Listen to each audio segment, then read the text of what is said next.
আসসালামু আলাইকুম প্রিয় বার্সা ফ্যান্স, প্রিয় কুলার্স।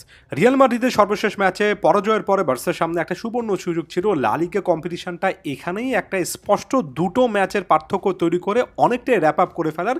সে জায়গা থেকে বার্সা ব্যর্থ হয়েছে বলা চলে। নিজেদের ঘরের মাঠে রিয়াল বেতিসের বিপক্ষে 1-1 গোলের ড্রটা আসলেই এই জায়গাটা থেকে বার্সেলোনাকে কোনোভাবে সন্তুষ্ট করার কথা নয়, কারণ এটা একেবারে বড় একটা সুযোগ হিসেবে এসেছিল। এর আগে যখনই রিয়াল কিংবা অ্যাথলেটিকোর মতো ক্লাবগুলো এমন সুযোগ দিয়েছে, বার্সেলোনা কিন্তু প্রায় সময় সে সুযোগগুলো নিয়েছে, তবে এই জায়গায় হানসি ফ্লিকের দলটা সেটা নিতে পারলো না। তবে এখানে এত বেশি সমালোচনা করার কারণ আমি এখনও দেখছি না। প্রথমত, রিয়াল বেতিসের এই দলটার একটা ক্লাস আছে এবং আলাদা রকমের একটা স্টাইল আছে যেটা বার্সার জন্য চ্যালেঞ্জিং হতে পারে। এটা কিন্তু এর আগের ম্যাচ প্রিভিউতে একেবারে ইন ডিটেলস আলোচনা করেছি। ম্যানুয়েল পেলেগ্রিনির এই দলটা সত্যি করতে সাম্প্রতিক সময়ে একটা ভালো ফর্মের মধ্যে আছে। দ্বিতীয়ত, বার্সা প্লেয়াররা যে অনেক বেশি করে ফ্যাটিক ছিলেন, টানা খেলা যে একটা চাপ স্পষ্ট যে তাদের চোখে মুখে ফুটে উঠেছে সেটা বোঝা গিয়েছিল। এবং ম্যাচ পরবর্তী আলোচনায় বার্সা কেন্দ্রিক প্ল্যাটফর্মগুলোতে আমি বারবার করে এই পয়েন্টটা দেখেছি, যেখানে বিশেষজ্ঞ সাংবাদিকরাও কিন্তু বলেছেন লাগাতার খেলার মধ্যে থাকলে এমন টাইপের ল্যাপস অফ কনসেন্ট্রেশন কিংবা একেবারে শারীরিক ক্লান্তি, সোজা বাংলায় বলতে গেলে, সেটা চোখে মুখে দেখা যায় এবং বার্সার ক্ষেত্রে এটা হয়েছে। এই ম্যাচটা ভুলে পরবর্তী ম্যাচগুলোতে, বিশেষ করে যেহেতু চ্যাম্পিয়ন্স লিগের ফিক্সারটা সামনে আসছে, পরবর্তী ম্যাচগুলোতে নিজেদেরকে আরও রিফ্রেশড রাখতে হবে। এটাই এই মুহূর্তে মূল টার্গেট।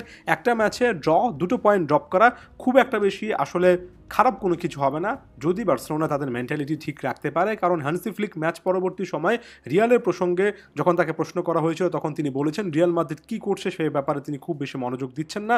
তিনি লা লিগা কিংবা যে কোনো ট্রফি একেবারে নিজেদের যোগ্যতায় জিততে চান, অর্থাৎ সামনের ম্যাচগুলোতে তিনি ফোকাস করবেন। এরপর যদি একেবারে ম্যাচে চলে আসি, সপ্তম মিনিটে বার্সেলোনা একটা গোল পায় এবং সেখানে লামিন ইয়ামালের পাস থেকে ফেরান তোরেসের ওয়ান টাচ অ্যাসিস্ট এবং সেখান থেকে গাভির ফিনিশ করে আসা দুর্দান্ত ভিন্টেজ একটা বার্সা স্টাইল, একেবারে চোখে লেগে থাকার মতো একটা স্টাইল। তবে যেটা একেবারে ম্যাচের শুরু থেকে মনে হচ্ছিল যে রিয়াল বেতিস খুব একটা বেশি বার্সাকে ছাড় দিয়ে কথা বলবে না।